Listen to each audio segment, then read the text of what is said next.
Mas maliwanag ang gabi sa Police Regional Office 5 matapos ang ceremonial lighting ng Christmas tree at parol sa Camp Ola, Legazpi City. Ang magandang balita ay mula kay Patrolwoman Vanessa Sol.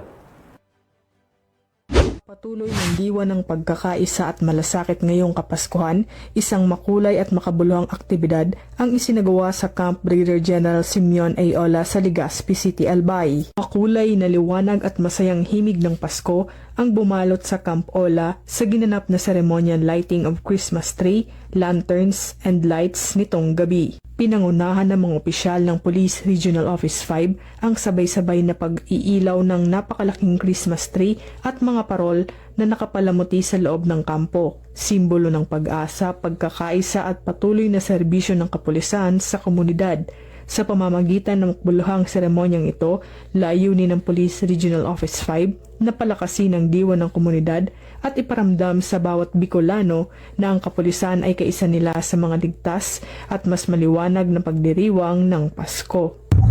Mula dito sa Legazpi City, Albay, ako ang inyong PNN correspondent, Patrolwoman Vanessa Sol, alagad ng batas, tagataguyod ng Balitang Pulis.